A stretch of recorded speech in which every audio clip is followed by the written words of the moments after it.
السلام عليكم حبايبي حبايب قلبي طلبة أولى ثانوي في كل مكان. أهلا بيكم في فيديو الموسم. ليه؟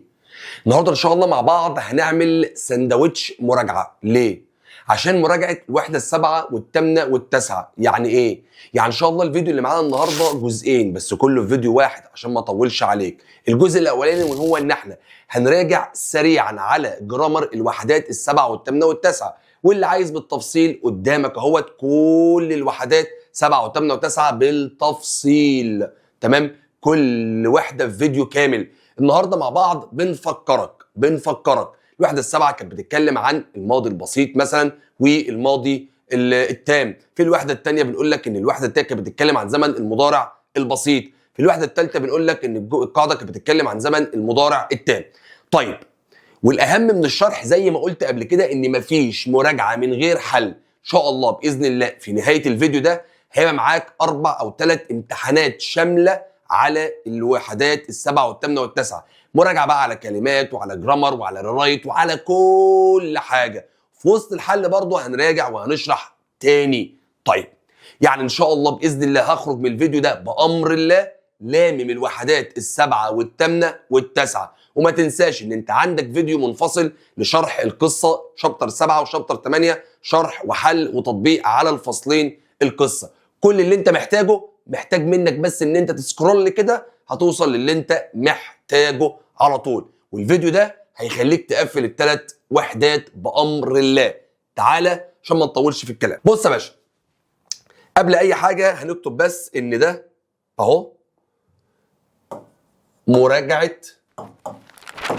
مارس العظيم في اولى ثانوي حبايب قلبي الطعمين. ركز معايا يا باشا. يونت 7 كانت بتتكلم عن زمنين مهمين جدا جدا جدا، وهما ايوه زي ما انت سمعت كده الماضي البسيط والماضي التام. خلاص، مراجعه سريعه على كل زمن. قبل اي حاجه انا قلت لك لو عايز تدرس زمن صح افتكر كلمتي 5 حاجات. الزمن ده بيتكون من ايه؟ ده اول حاجه. بيتكون من ايه؟ شكل الفعل ايه؟ تاني حاجه الزمن ده النفي بتاعه ايه؟ مبني المجهول، السؤال، الكلمات الداله اللي بعرف بيها ده زمن ايه. تعال يا باشا، اول حاجه يونت 7 سريع كده، زمن الماضي البسيط. فكرنا مستر الماضي البسيط. قلت الماضي البسيط ده عباره عن تصريف تاني للفعل، وليكن مثلا كلمة بلايد ده تصريف تاني، كلمة مثلا وينت تصريف تاني، وهكذا. طيب، الشكل التاني للماضي البسيط قلنا كلمة امتلك اللي هي بتبقى كلمة هاد اللي هي بمعنى كلمة امتلك. الماضي البسيط كل ده أشكال الماضي البسيط. was ووير بمعنى كلمة كان. ادي اول حاجه في الماضي البسيط. ايه هو شكل الفعل في الماضي البسيط؟ تصريف تاني وهاد ووز ووير. طيب، تاني حاجه خلينا متفقين ان احنا بنراجع مراجعه سريعه. لو انا عايز انفي الجمله في الماضي البسيط عندي طريقتين اللي هي didn't او never. ما انساش ان didn't بعدها مصدر ونيفر بعدها فعل في الماضي. جدع.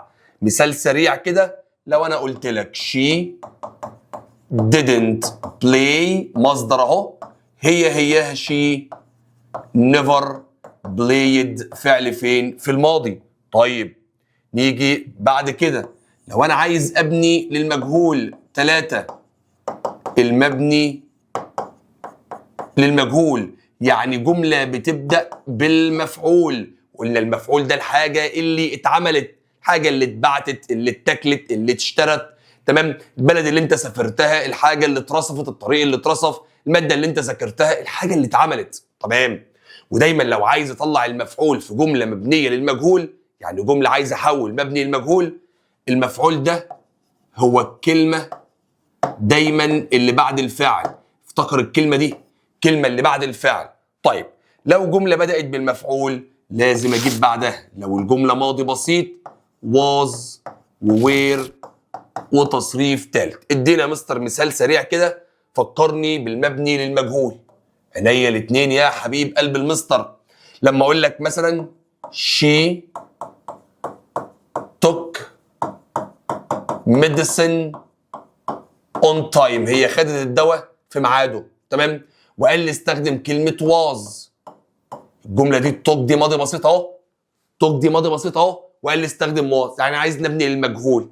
طب المفعول فين؟ الكلمة اللي بعد الفعل اهو.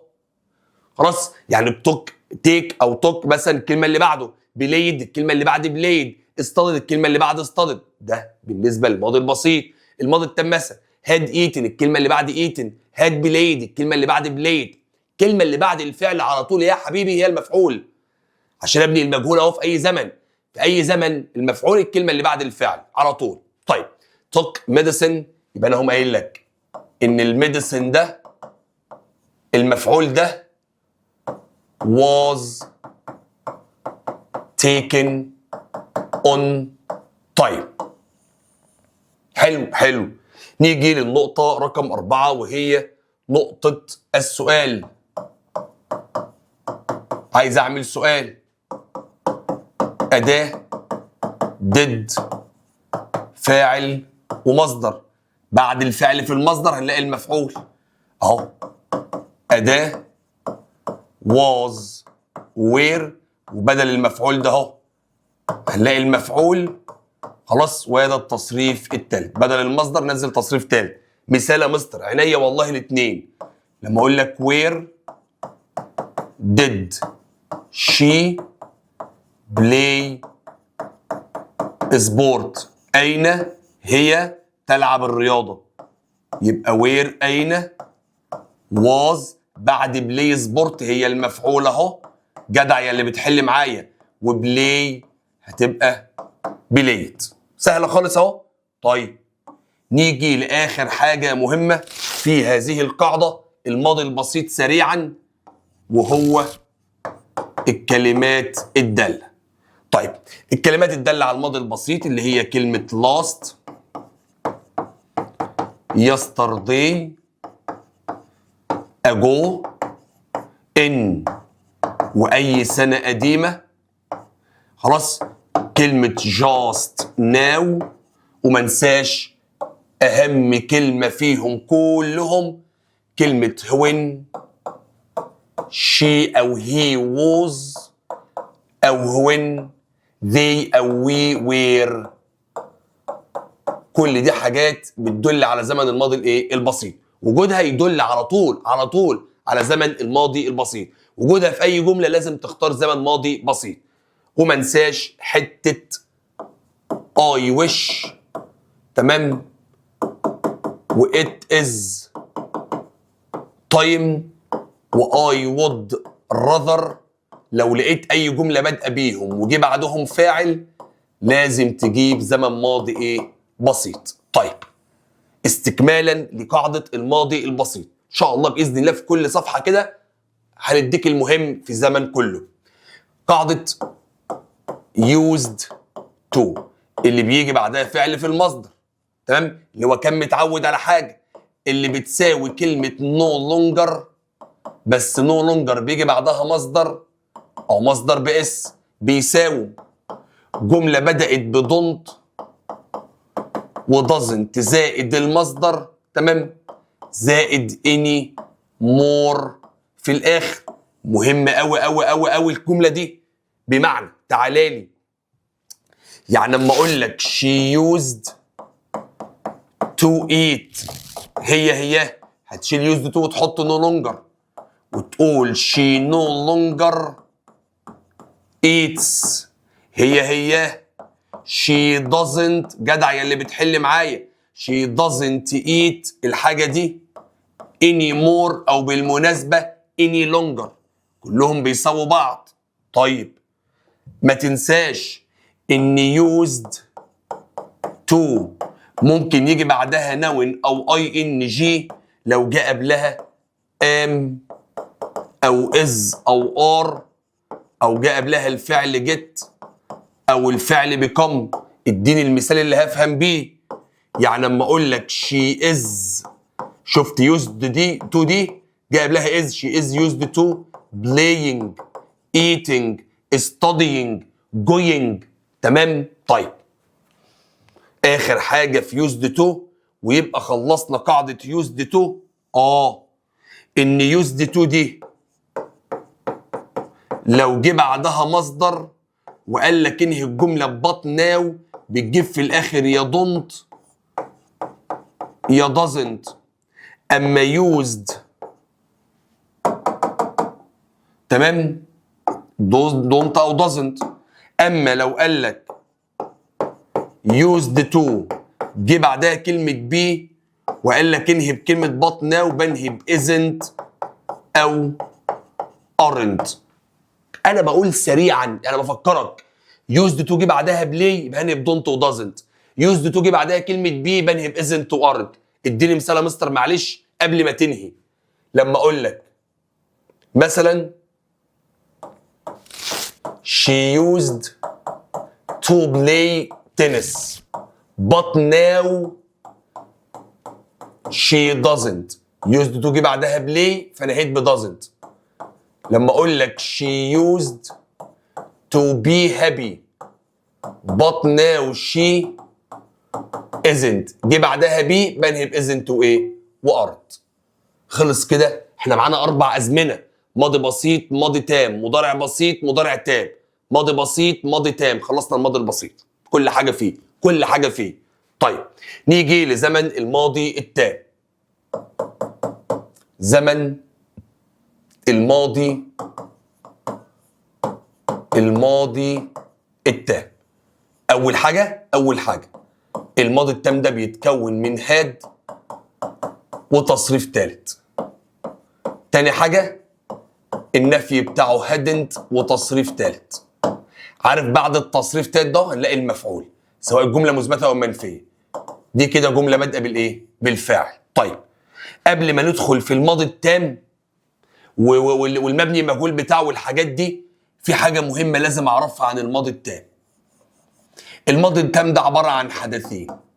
الحدث الاول اللي خلص الاول ده بيجي في الماضي التام. اما الحدث الثاني خلاص اللي خلص بعده او بدأ بعده ده بيجي في الماضي الايه البسيط. عندي حدثين: اول خلص الاول في الماضي التام، انا لعبت وبعد كده كلت. جمله لعبت تيجي في الماضي التام، جمله كلت تيجي في الماضي البسيط. خلاص انا ذاكرت وبعد كده اتفرجت على التلفزيون. جمله ذاكرت في زمن الماضي التام، اللي حصل الاول في ماضي تام واللي حصل بعده في زمن الماضي الايه البسيط. مهم قوي الحته دي. عندي حدثين تمام. يبقى اي حاجه في الماضي التام ده الحدث الاول، اما الماضي البسيط اللي لسه شارحينه في الماضي في التصريف الثاني ده الحدث الثاني. طيب رقم 3 لو عايز ابني للمجهول اهو بعد المفعول هنقوم جايبين هاد بين وتصريف تالت. المفعول الكلمه اللي بعد الفعل، الكلمه اللي بعد هاد بليد بعد بليد، هاد اصطادت بعد اصطادت، هاد موفد بعد موفد، هاد ايتن بعد ايتن. تعالى لما اقول لك كده she had studied math وقال لي استخدم بين، يبقى هبدا بايه؟ بين اهي يعني عايز نبني المجهول. هبدا بكلمه ماث had been studied. صعبه خالص. طيب نيجي لرقم 4 وهي السؤال زي ما احنا قلنا بالظبط. رقم 4 السؤال عبارة عن أداة وهاد وفاعل وتصريف تات، وبعد التصريف تات اللي هو المفعول. عايز ابني المجهول أداة زائد هاد، بدل المفاعل هنلاقي المفعول، وبدل التصريف تالت بين وتصريف تالت. خلاص تمام يا باشا؟ تمام يا باشا. نيجي بقى في أهم نقطة ونقطة الكلمات الدالة، نراجعها مع بعض سريعا. تعالالش نيجي لرقم 5 الكلمات الدالة. عايزك بقى تركز معايا في حتة الكلمات دي عشان هم كتير. أول حاجة عندنا أفطر وآز سون آز، دول معناهم بعد، بيجي بعدهم ماضي تام زائد ماضي ايه؟ بسيط. افتر واز سون از كانت تام بسيط. خلاص. ولو افتر دي جايه في النص ومعاها كلمه بيكوز، لان برضو يجي بعدهم ماضي تام وقبلهم ماضي ايه؟ بسيط. يبقى افتر واز سون از تام بسيط اهو.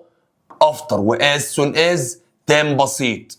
افتر واز سون از تام بسيط. جم في النص، جم في النص يبقى بعدهم تام وقبلهم بسيط. اديني المثال عينيا. لما اقول لك كده مثلا افتر she had eaten، بعد ما هي كلت، ده اللي خلص الحصل الاول. she watched TV، هي اتفرجت على التلفزيون، يبقى ده اللي حصل الاول وده اللي حصل ايه بعده. ماشي. ركز معايا في اللي جاي، ركز معايا في اللي جاي. ادي اول حاجه. تاني حاجه اهو، تاني حاجه حيرني نفسي ليه. عندنا مثلا كلمه بيفور و باي ذا تايم، عكس افتر واز سون از، بيجي بعدهم ماضي بسيط زائد ماضي تام.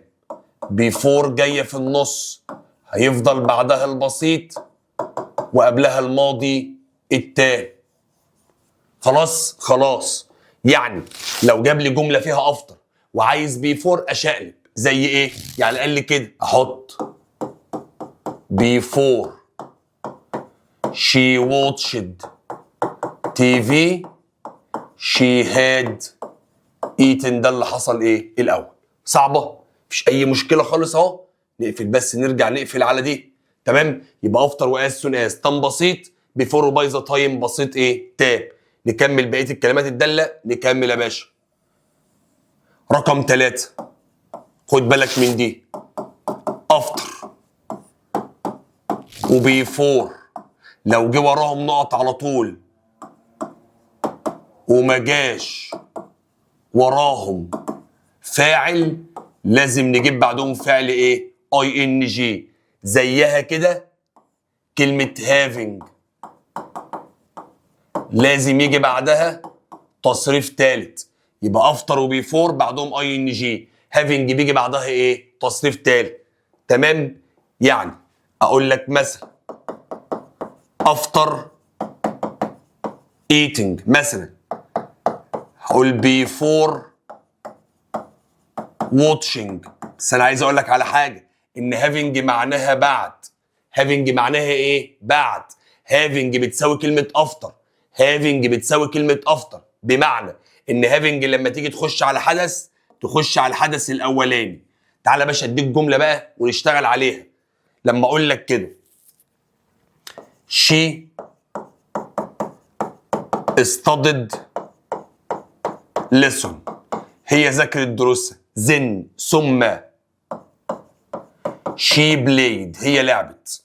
يبقى اللي حصل الاول ان هي ذاكرت، ده اللي حصل الاول. يبقى دي لازم يجي في الماضي التام ايا كان، وده الحدث التاني يبقى هيجي في زمن الماضي البسيط. قال لي استخدم افتر. واحده واحده بقى. يبقى هقول له افتر الحدث الاول، الماضي التام اهو، يبقى بعد ما هي ذاكرت افتر she had studied. تمام. she played. طيب جه قال لي مثلا استخدم لي مثلا playing او استخدم لي مثلا studying.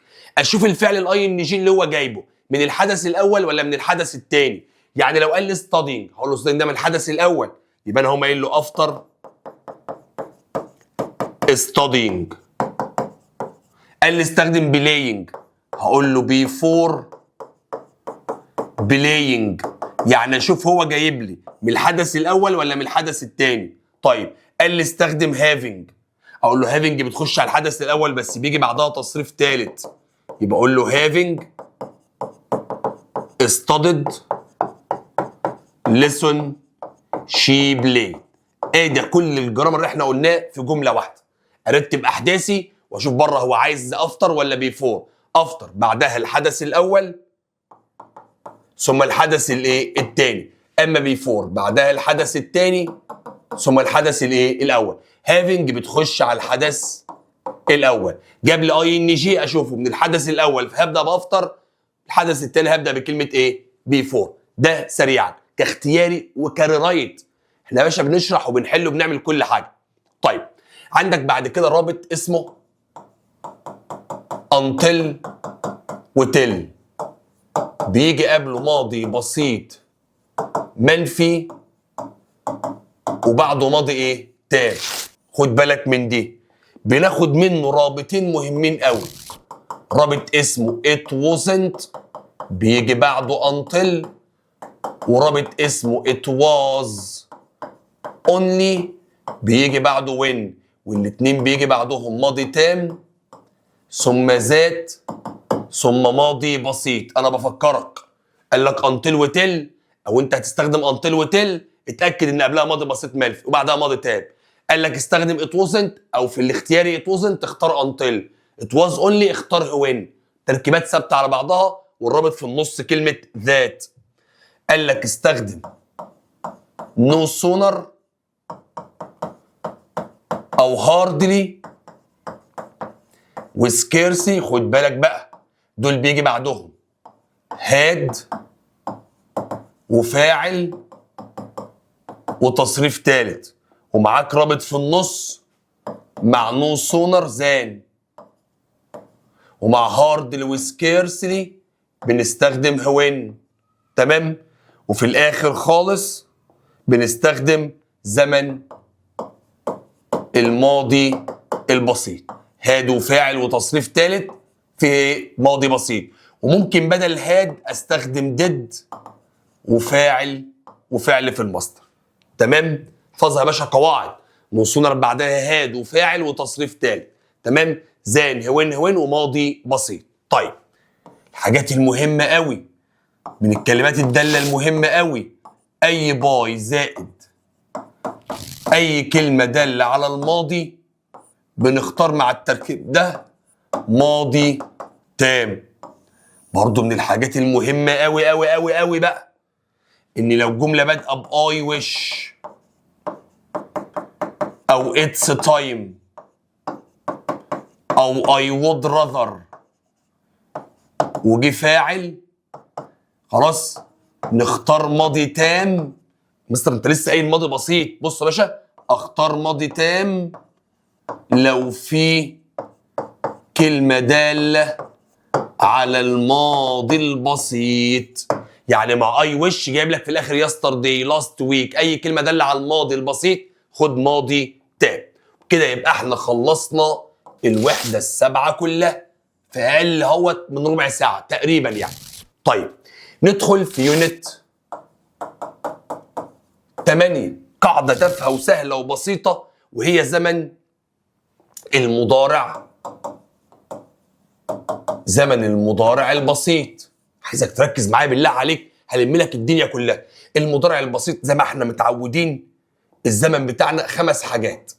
اول حاجة المضارع البسيط ده اهو مصدر او مصدر بإس، يمتلك هاف او هاس، يكون ام واز وار.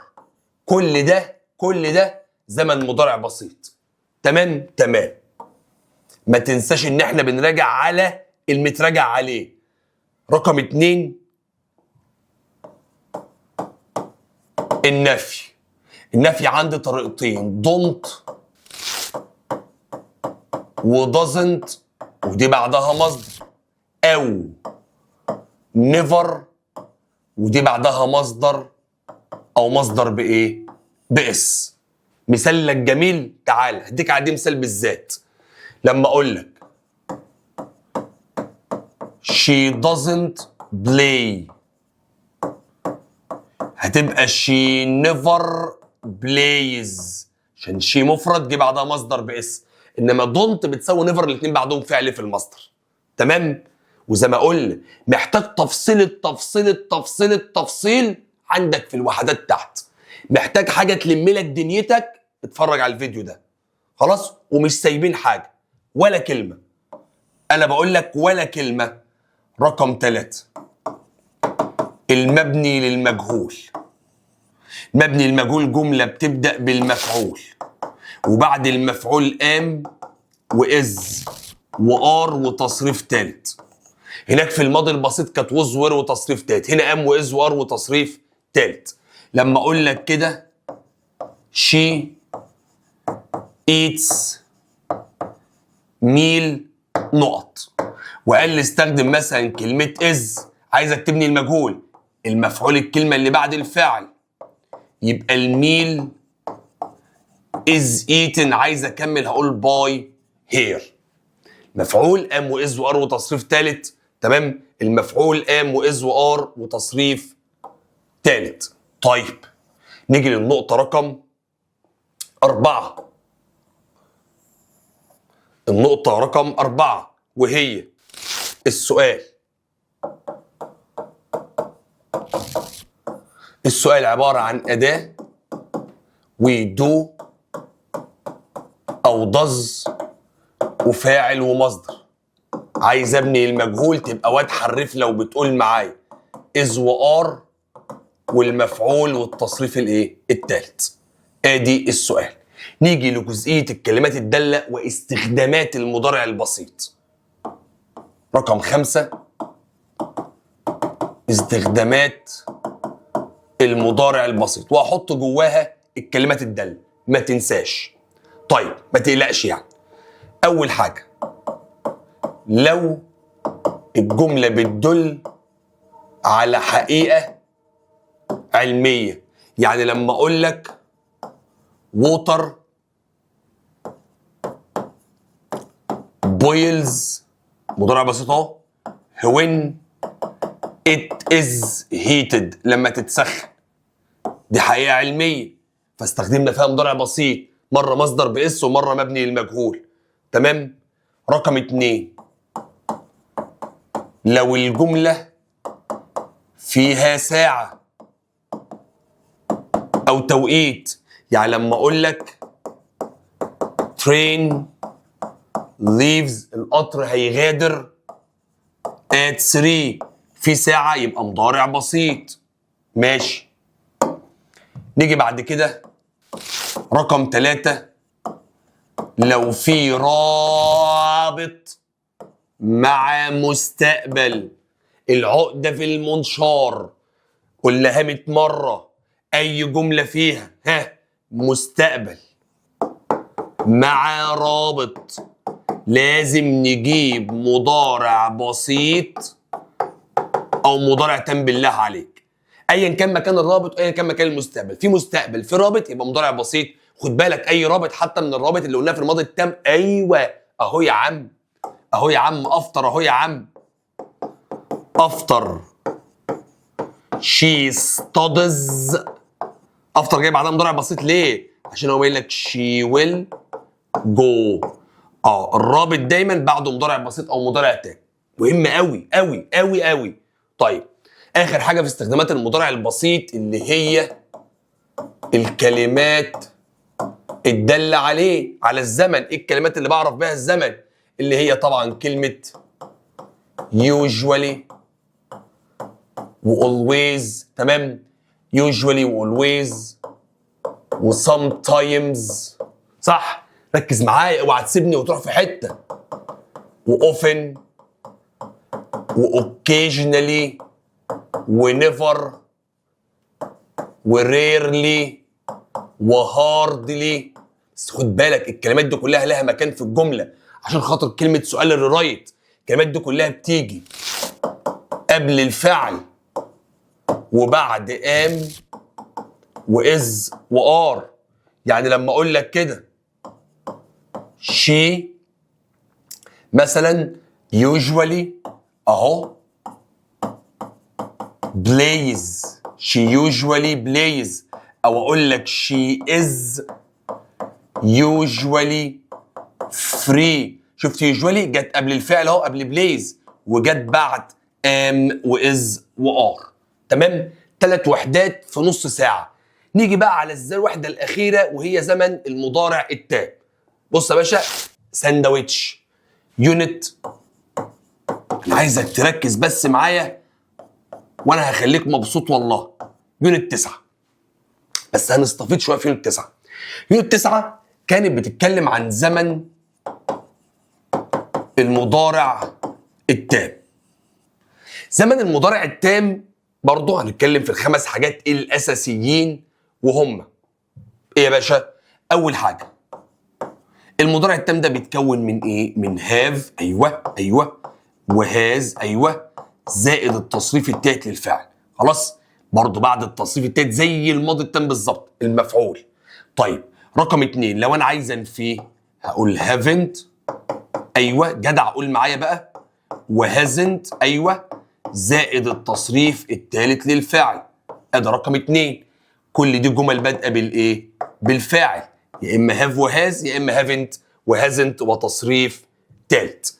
طيب قبل ما نخش في رقم 3 زي ما عملنا في الماضي التام، لازم الاول نقول معنى المضارع التام عشان مهم قوي. ما هو معنى المضارع التام؟ وركز فيها بالله عليك عشان مهمه جدا جدا جدا. معنى المضارع التام، قلنا المضارع التام ده ولاد، ركز كده معايا، المضارع التام حدث قد يكون خلص ولكن سايب اثر. يعني ايه اثر يا حبايبي؟ يعني في حاجه مترتبه على اللي حصل، في نتيجه للي حصل، في نتيجه للي حصل. بالله عليك ركز في دي. يعني لما اقول لك كده بالله عليك اهو، لما اقول لك she can't play، هي مش عارفه تلعب، because she has broken her leg، لانها كسرت ايه؟ رجليه. يبقى اللي حصل هو كسر رجليه، المترتب عليه مش عارفه تلعب. لما اقول لك مثلا she is very tired، هي تعبانه، يبقى معنى كان ان في حاجه حصلت سابت اثر التعب. لما اقول لك she has cleaned house، هي نظفت الايه؟ البيت. اهو اللي حصل اللي هي نظفت البيت، الاثر اللي سايباه اللي هو التعب. يبقى حاجه حصلت وسابت ايه؟ اثر. مهم ده جدا جدا، اي حدث سايب اثر فالحدث ده مضارع تام. سهله يا ابني، سهله يا بابا. ماشي، نيجي بعد كده لرقم 3 وهو المبني للمجهول. رقم 3 المبني للمجهول، نفس اللي عملناه في الماضي التام يا حبيبي.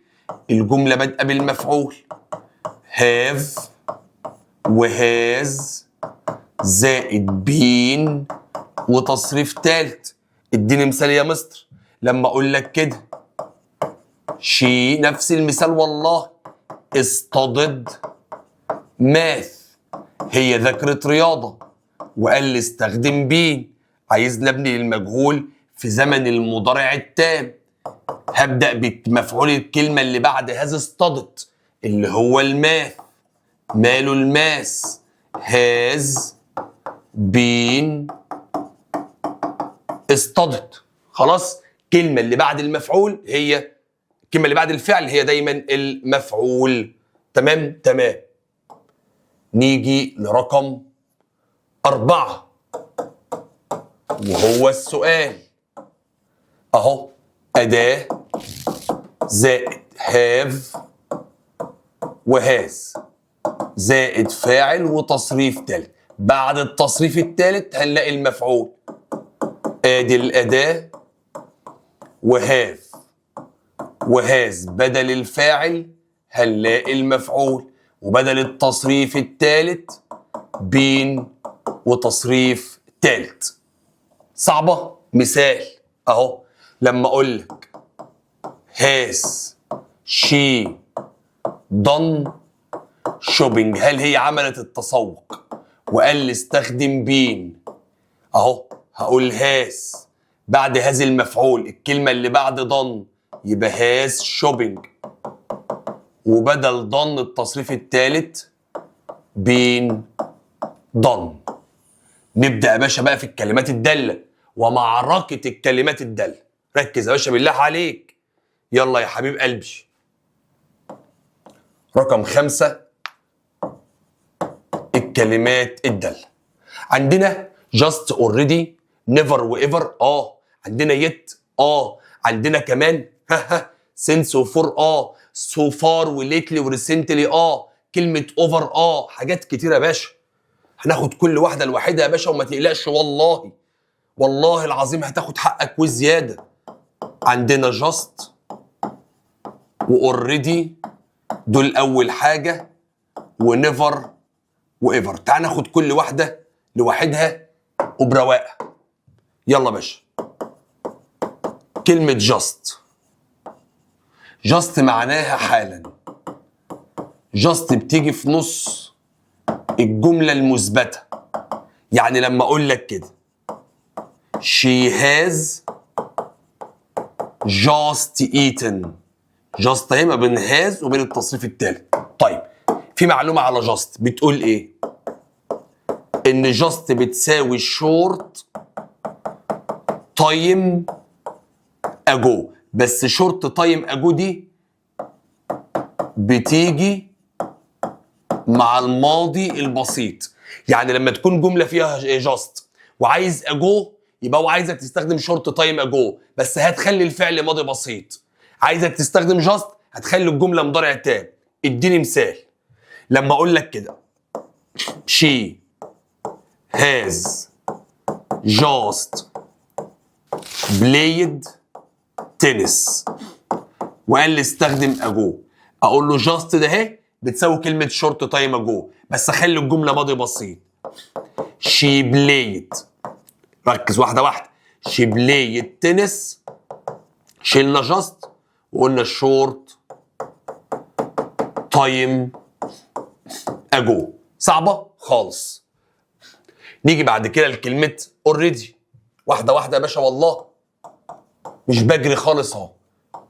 اوريدي معناها بالفعل، بتيجي في النص والاخر الجمله المثبته.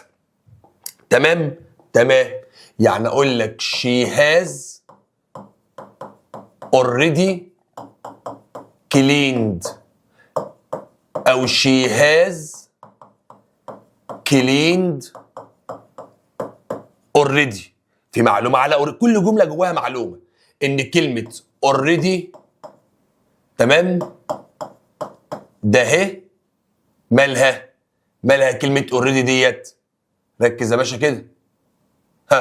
already دي ممكن تيجي في اخر السؤال لو كان في تعجب. اي سؤال اتسأل ومعاه علامه تعجب لازم نحط في الاخر كلمه ايه؟ already. طيب كلمه never اهي. كلمه never بتيجي في نص الجمله المثبته، ولكن هي بتخلي الجمله معناها يبقى منفي. يعني هي بتخلي الجمله الحاجه ما حصلتش. يعني لما اقول لك كده بص she has never played، معناها ان هي ما لعبتش، كانك قلت she hasn't played. تمام. طيب نيجي لكلمه ever.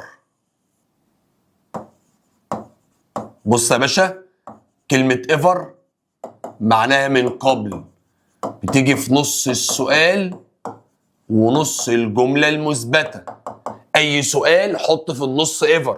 بمعنى لما اقول لك has she ever visited Alex. طيب ركز بقى في الحته الجايه دي، تحويله من نيفر لايفر والكلام ده.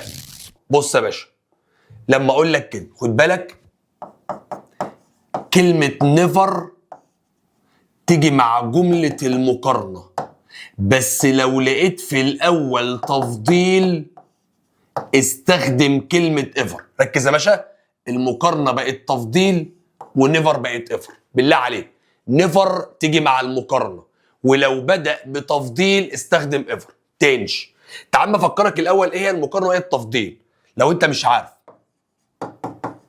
المقارنه دي اللي هي كانت مور ولس زان وطولر وسمولر زان وهكذا. اما التفضيل بقى اللي هي the most the least the tallest the smallest اهو. والله هفكرك وربنا اللي انت عايزه واكتر من اللي انت عايزه والله. تمام، تعال اما افكرك اهو. التفضيل ده اهو اللي هو كان اهو the most او the least او the tallest. طيب تعمل دي الجمله على الحته دي مهمه قوي قوي قوي يا اولاد. لما اقول لك مثلا I have never seen taller than علي. ادي جمله never اهي، وفي الاخر في مقارنه. انا ما شفتش اطول من مين؟ من علي. عايز احولها لتفضيل، اقوم قايل لك ان علي ده اهو is the tallest. صيغه تفضيل. جمله never تبقى ever. I have ever seen. مهمه قوي قوي قوي قوي قوي الجمله دي. never اتحولت ليه؟ لايفر. نخش على كلمه yet.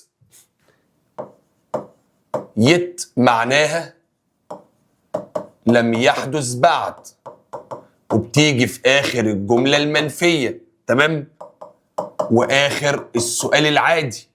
يعني لما اقول لك I haven't eaten كذا yet، ده كلمه ايه؟ yet. في تحويله مهمه جدا جدا جدا. جمله فيها still اللي هي معناها ما زال وعايز يحول ليت، او جمله فيها يت وعايز يحولها لستيل. تعال اما اقول لك الاول ان كلمه ستيل دي اصلا بتيجي مع زمن المضارع المستمر. يعني اما اقول لك she is still eating lunch، هي ما زالت تاكل ايه؟ الغداء. وقال لي استخدم يت. تعال اما اقول لك القاعده بتاعتها. هو قايل لك ان الفاعل ده اهو، ولازم استخدم haven't او hasn't زائد finished زائد الفعل ing ده اهو، وفي الاخر كلمه ايه؟ yet. تعالى مستر الدهاني، يعني اقول لك she hasn't finished eating اهو lunch yet. تمام، ركز في الجمله دي. من ستيل ليت، من ستيل ليت. ستيل معناها ما زال، ويت لسه ما خلصش، نفس المعنى. عايز يت يبقى هافنت وهازنت فينيشد، عايز يت هافنت وهازنت ايه؟ فينيشد. تمام تمام. ركز في اللي جاي. خلاص بنخلص، والله بنخلص، انا عارف انت زهقت. بص يا باشا، عندك كلمه سنس ده اهي. سنس بيجي بعدها بداية الحدث. خد بالك، بداية الحدث بيجي بعدها سنة أو يوم أو شهر أو ساعة، أو يجي بعدها كلمة last week أو last year، أو أقول لك since this morning منذ هذا الصباح، since his child hood منذ الطفولة، since مثلا اللي هي منذ زواج. المهم اللي هي since بعدها بداية ايه؟ الحدث. since لازم يجي بعدها بداية الحدث، وما ننساش since last week last year last month الجملة دي. أما كلمة for دي بيجي بعدها المدة اللي استمر فيها الحدث لحد ما خلص. يعني يجي دايما بعدها عدد سنين 3 years، عدد أيام 2 days، عدد ساعات 3 hours. يجي بعدها كلمة the last. تمام، أقول لك the last week، the last 2 years، the last مع كلمة for، last خلاص مع كلمة إيه؟ since. كلمة last مع كلمة since، the last مع كلمة إيه؟ for، since معها last، for معها كلمة إيه؟ the last. طيب عايز بقى اكد لك على حاجه مهمه جدا جدا. بص يا باشا، بيقول لك ايه بقى؟ ان كلمه سنس دي ممكن يجي قبلها حاجات كتير بس ثابت بعدها زمن ماضي بسيط. او اقسم بالله تعرف ان السنس دي ممكن يجي قبلها it is long time، يجي قبلها it is واي مده، يجي قبلها it is ages، يجي قبلها طبعا وده الاهم مضارع تام بس ثابت بعدها ماضي ايه؟ بسيط.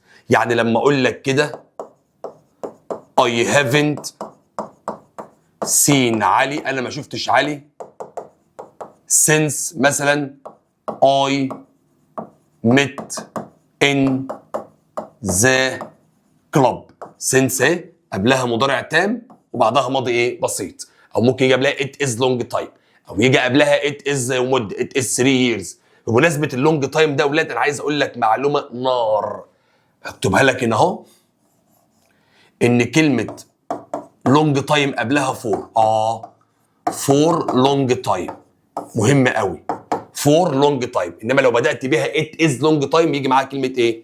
since. طيب هقول لك برضو معلومه ما بتتقالش غير للحبايب بس.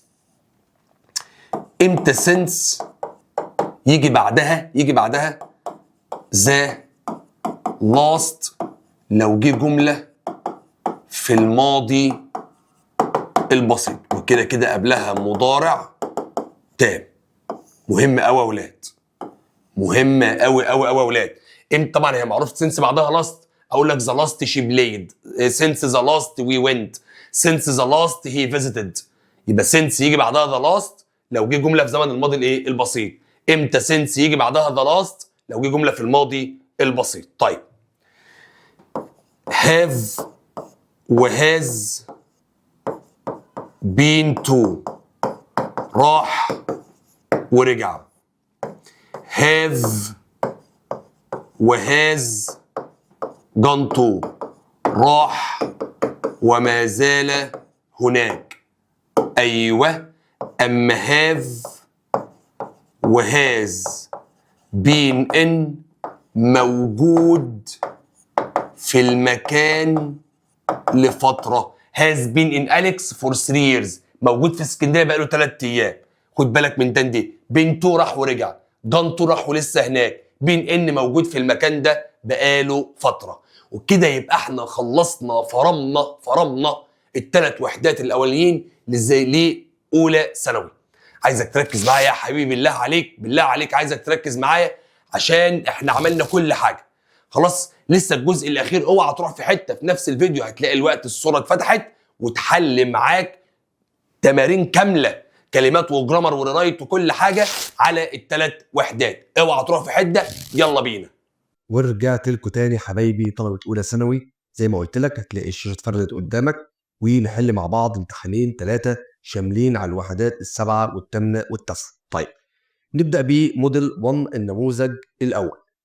أول جملة بيقول لك طبعا زي ما احنا عارفين شكل الامتحان بيبقى أول سؤالين اختار إجابتين. I hope this beautiful weather أتمنى إن الطقس جميل، وده جميل جدا يعني. will last يستمر طول الويكند طول الأجازة، ويا رب الأجازة تبقى كويس. طيب of the last، كلمة last هنا أصلا بتساوي synonym يعني بتساوي كلمة continue اللي هي معناها يستمر، وكلمة remain. continue و remain. عايز تستفيد بالمراجعة وقف وحل لوحده وبعد كده ارجع راجع معايا. رقم 2 كل سنة we commemorate بنحيي ذكرى الانيفرساري الذكرى السنوية بتاعتنا.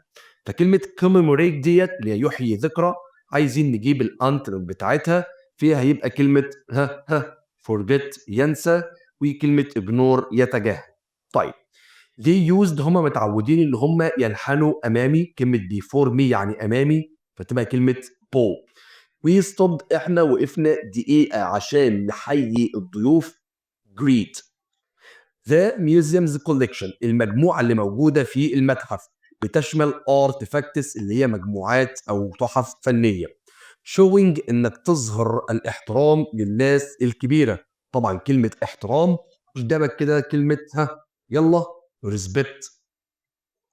due to دي معناها بسبب، due to بسبب قلة تمام، بسبب قلة الوقت أو الوقت كان قليل فهتبقى كلمة lack.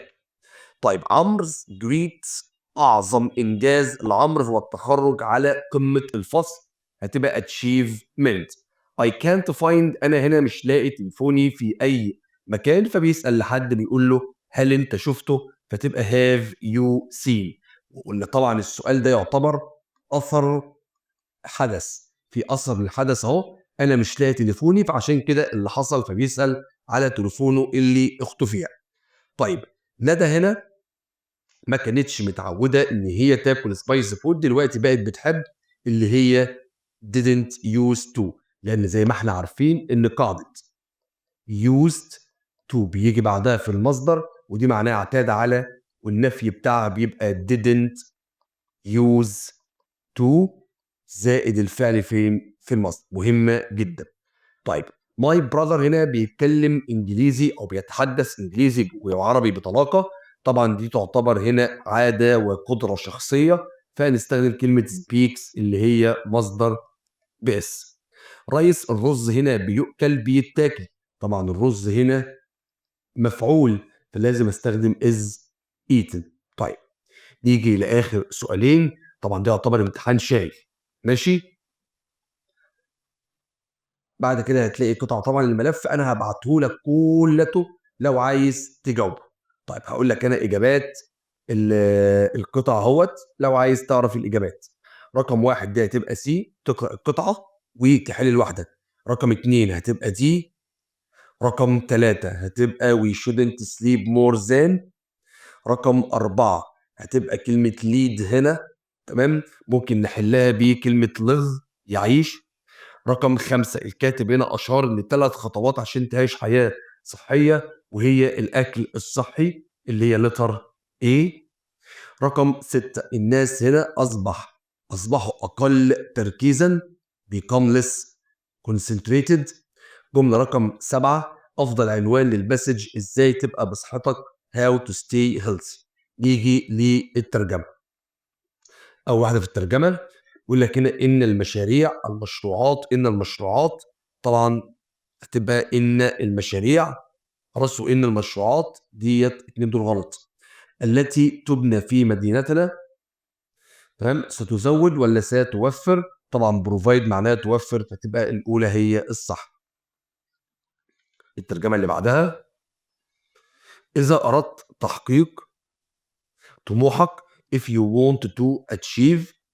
want to investigate غلط if you want to achieve زي بعض your ambition ولا your aspiration خلاص، تمام، فطبعا aspirations غلط، تمام، هتبقى if you want to achieve your، ركز كده مع بعض اهو your ambitions طموحاتك ambitions و aspiration يعتبر كلهم صح. you should work with hard، لا you should work with hard دي غلط، you should work hard يبقى A و C. and don't give in، لا هي اسمها give up يبقى C هي الصح. ازاي سانتياغو او ساندو حس بايه في اراء الناس عن مارلين؟ he felt طبعا كان حاسس proud بالفخر. من وجهة نظرك what does سانتياغو مين؟ كان قصده ايه لما قال ان البحر بيعطي وبياخد؟ يعني هو he gives it gives him اعطاله طبعا الفيش but it takes it again خدها تاني by sharks عن طريق سمكة القرش. طيب يجي لي سؤال الريرايت، ركز معايا كده. I finished my work أنا خلصت شغلي ثم اتفرجت watched my favorite TV. قلنا أول حاجة يا حبايب قلبي بنرتب الأحداث. أنا خلصت هنا شغلي ده الحدث الأول أهو فلازم تيجي في الماضي التام، وبعد كده اتفرجت على البرنامج المفضل ليا ده الحدث التاني فلازم يجي في ماضي بسيط. أنا المفروض عارف إن قاعدة أفطر دي المفروض إن بيجي بعدها ماضي تام ثم ماضي بسيط، فقوم قايل after I had finished my homework. تمام. I watched my favorite وكمل. طيب it's rare نادرا ان احمد عايز كلمه seldom اللي هي كلمه داله على زمن المضارع البسيط. احنا قلنا هنا ان كلمه الداله على المضارع البسيط بتيجي قبل الفعل. يبقى انا هقول ان احمد ده seldom، وطبعا عشان احمد مفرد يبقى هقول arrives late for school. حل مع بعض امتحان تاني. يلا يا باشا. It can be difficult، صعب ان انت balance توازن العمل المدرسي مع الانشطه. تمام. كلمه balance هنا معناها توازن، فهنا هتساوي كلمه stability اللي معناها استقرار، equality معناها مساواه. كلمه attentive هنا الطلبه كانوا attentive يعني كانوا منتبهين جدا، فعكس كلمه attentive وعكس كلمه منتبه طبعا مشتت اللي هي distractive و inattentive. طيب بعد يوم طويل كويك باور ناب انك تاخد فتره راحه. ناب دي يعني فتره راحه قصيره بتساعدك ان انت ريفرش. طيب هايلي فاليود حاجه بتقدر جدا وبتقدر قيمه الوقت. punctuality اللي هي الدقه. his strong sense احساسه بالهويه والوطنيه جاي من التاريخ وجاي من التمسك بالعادات identity. the choir beautiful singing الغنى الجميل للكورال عمل نوع من الانسجام harmony. زينة شود أظهرت إن عندها فضول كبير جدا لما سألت أسئلة curiosity. many companies شركات كتير are now using بتستخدم الذكاء الاصطناعي artificial intelligence. رقم 7 they have never. طبعا في هنا have يبقى لازم يجي تصريف ثالث المضارع التام traveled. كلمة it's time لازم يجي معاها ماضي بسيط يبقى كلمة started، وإذا وجد كلمة دالة على الماضي البسيط يجي ماضي تام. خلاص started ماضي بسيط. it's time I would rather I wish التلاتة خلاص لازم يجي بعدهم ماضي بسيط. most students معظم الطلبة هنا ما بياكلوش البريك فاست يبقى don't eat عشان الطلبة دول جمع فلازم نجيب بعدهم don't والمصدر. as soon as الله على القاعدة دي as soon as ده كده رابط واتوجد معاه مستقبل لازم يجي مضارع بسيط او مضارع تام. انا ما عنديش مضارع بسيط يبقى رنجس تاني يا حبايبي اهو في رابط وفي مستقبل اتقال كتير قوي يبقى لازم في النص يجي مضارع بسيط او مضارع تام.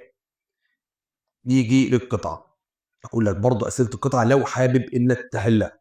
ده القطعه اهي خلاص لو حابب انك تحلها. واي ديد مستر كامل هتبقى لتر بي. كلمه درو هنا معناها يجذب او يحضر بتساوي كلمه برينج. مستر ديفيد رفض ان هو يسمح لمستر كامل انه درو ووتر انه يجيب ميه عشان هو اصلا باع الميه. he sold the well only باع البير. فهيم هنا يكون جمله رقم 4 هتبقى سي. تمام. مستر ديفيدز انمي. رقم 5 تمام. ايه الجمله اللي مش صح؟ جمله رقم 5 تبقى لتر ايه فهيم gave the will back to مستر ديفيد. جمله رقم 6 فهيم هنا حكم على ان مستر ديفيد اضطر ان هو مش محتاج جزء البتاع جريه كده. خلاص 6 هتبقى دي. 7 برضه هتبقى بي. نيجي للترجمه. تمام. to have a health عشان يبقى عندك صحة كويسة وثروة كويسة. تمام. يعني يبقى عندك صحة ولا ثروة؟ سؤال مهم جدا. أن تتمتع أن يكون لديك أن تحظى لكي تحظى بصحة ثروة أم مال. طب ما هي الثروة هي المال غلط. صحة أم مال. تمام. هذا هو الذي يسعى الجميع وراء الإجابة عنه ولكن الثروة ولا الصحة؟ طبعا هو قال الثروة هنا أهو. خلاص الصحة دي غلط يبقى سي هي الصح. طيب إن الاهتمام بالصح. تمام. إن الاهتمام attention for your children taking care caring for طبعا attention غلط taking care غلط caring for الاهتمام ب our children health must be in our lives first aid اسعافات أولية ولا priorities أولويات هتبقى أولويات. طيب نيجي للرايت بيقول لك هو هنا لم يحضر الانترفيو because he wanted تمام لأنه أراد إن هو يجهز نفسه الأول until نكتب قاعدتها كده أهو إن بيجي قبلها ماضي بسيط منفي واضح إن هو كده كده جايب لك الماضي البسيط المنفي وبعدها ماضي تام يبقى أنا هقول he didn't attend the interview until he had تمام wanted أو until he had prepared first يعني ممكن تعملها كده وكده. طيب usually من الكلمات الدالة برضه على المضارع البسيط وعارفين إن كلمة usually بتيجي قبل الفعل يبقى my friend usually checks مصدر باسم his emails. بقول لكم ايه ما تيجي نحل الامتحان كمان يلا يا عم. it's important مهم ان انت appreciate كلمة appreciate يعني يقدر تمام هتساوي كلمة value وadmire يعني يعجب. رقم 2 ابن عمي عايش في distant مكان بعيد عكس كلمة distant near قريب وclose قريب. تحاول ابطأ عشان تحل لوحدك بره. طيب شخصيتها النادرة الفريدة اللي ملهاش زي هتبقى يونيك. المهندسين are developing بيطوروا نظام ألواح شمسية سولار بعد الفوز بمعرض العلوم أو مسابقة العلوم. هي حست إن هي طبعا فخورة براود. الانتقال إلى مدرسة جديدة خلاص sometimes بيخليك تبقى صعب إنك تحس بالانتماء فأنت رايح على مكان جديد sense of belonging. the students الطلبة تمام work together بتشتغل مع بعضها عشان تعرض المسرحية perform. عارفين ان having انك امتلاكك هنا التعاطف بيسمح لك انك تفهم مشاعر الاخرين انك تفهم المشاعر يبقى empathy اللي هي التعاطف. by the time بيجي بعدها ماضي بسيط ثم ماضي تام had arranged. نهال talks as if بتتكلم كما لو هي كانت عارفة as if she knew لأن as if عاملة زي it's time كده بيجي بعدها ماضي بسيط وزي I wish. أمنية تمام بتروح every دي بتدل على مضارع بسيط وأمنية مفرد يبقى يجي بعدها مصدر باسم يبقى goes. الفيلم لسه بادئ حالا so let's wait for the next show خلاص يعني بدأ خلاص يبقى has just started. هنفوت القطعة بقى المرة دي ونشتغل في الرايت. أسئلة القصة أهو how does سانتياغو إزاي هنا سانتياغو carry his mask on his shoulder إزاي كان شايل يعني الساري بتاعه أو عدة السمك بتاعته أو عدة السيارة بتاعته. طبعا he was very tired and exhausted كان مرهق جدا وتعبان جدا. من وجهة نظرك وايز مانول ليه مانولين وعده تمام انه فيش والسنتياجو اجين سو امبورتنت ليه مهم to help him عشان يكون بيساعده في المره اللي بعدها. طيب عايز بيفور افتر وبيفور والحاجات دي كلها لازم ارتب احداثي الاول. هي سابت المكتب الاجتماع انتهى الاول يبقى ده الحدث الاول يبقى ده هيجي في الماضي التام. she left office ده الحدث الثاني في زمن الماضي البسيط. وبيفور بيجي بعدها ماضي بسيط زائد ماضي تام فانا هقول قبل ما هي تسيب المكتب before she left the office the meeting had finished. طيب anymore قلت لك بتساوي قاعدة used to، تمام، وتساوي ولازم تيجي في الأول. أقولها لك يا عم أفكرك بيها تاني، أنا وعدتك إن أنا هشرح لك تاني أي حاجة ممكن تتشرح. anymore بيجي قبلها فاعل زائد don't أو doesn't والمصدر. يبقى هقول لك the last time آخر مرة أنا زرت هنا مدينتي كان من سنة I don't visit my، تمام، old town، انا ما زرتش خلاص my old town any more على الاطلاق، انا ما زرتهاش على الاطلاق خالص. تمام كده حلينا 3 امتحانات تحفه. عايز تحل الرابع؟ يلا والله ما انا مزعلك. يلا يا باشا. ها اخر واحد يا اولاد. زي children felt energetic، كلمه energetic مليء بالطاقه هتساوي كلمه lively وهتساوي كلمه active. طيب كلمه empathy تعاطي، يعني حاسس باللي قدامه، عكسها لا مبالاه مش حاسس بحد. indifference وcruelty القسوه. high level اعلى نسبه من اللياقه البدنيه مهمه جدا fitness. طيب ذا كونستانت نويز الصوت او الضوضاء العالي، كونستانت يعني مستمر، تمام، وجاي من موقع بناء، ده يعتبر مصدر للضغط والتوتر ستريس. اور اجدادنا واسلافنا ancestors. the two countries الدولتين عايشين في سلام peace. اللوحة الجدارية معمولة عشان نحيي ذكرى الجنود commemorate. الشركة عرضت على موظفينها بيد تدفع لهم حق التدريب عشان تساعدهم انهم يطوروا من مهاراتهم training. ضمن رقم 7 عندي كلمة sense يعني مضارع تام. خلاص انا زرت ولا ما زرتش؟ هم وحشيني جدا، يبقى انا ما زرتش haven't visited. the students الطلبة هنا مالهم؟ عايز until يجي قبلها ماضي بسيط ملفي، مفيش didn't ومصدر، ممكن اخد couldn't ومصدر. يعني معنى كده ان didn't والمصدر ممكن يجي بدلها couldn't والمصدر.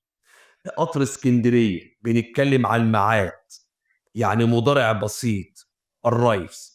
no longer بيجي بعدها مصدر ومصدر باسم، بس وي جامعة يبقى لازم مصدر كلمة go. خلاص نخش على سؤال الرايت. as soon as قاعدتها as soon as بيجي بعدها ماضي تام الحدث الأول زائد ماضي بسيط الحدث التاني. نرتب أحداثنا. بيقول لك يا سيدي we arrived احنا وصلنا المحطة، القطر رحل في الحال. حلوة قوي الجملة دي. لما يقول لك في الحال دي يا أولاد يبقى الحدثان في وقت واحد. في الحالة دي as soon as وأفطر الاتنين بيجي بعدهم ماضي بسيط ماضي بسيط. حتة جملة. يبقى أنا هنا هو قايل لك بص يا باشا as soon as we arrived the train departed. لما يقول لك في الحال يبقى الحدثين حصلوا في الحال. no longer بتساوي used to، بس used to بيجي بعدها مصدر اهو I used to study at night. كده نكون خلصنا الجزء الثاني في مراجعتنا مراجعة مارس. اتمنى ان انا اكون قدرت ولو حتى بجزء بسيط اكون لميت لك الدنيا سواء جرامر او كلمات كل حاجة ان شاء الله. تمام اشوفكم على خير دايما، اشوفكم مبسوطين باذن الله يا رب. اوعى تنسى ان ملخص القصة عندك في فيديو لوحدك. سلام.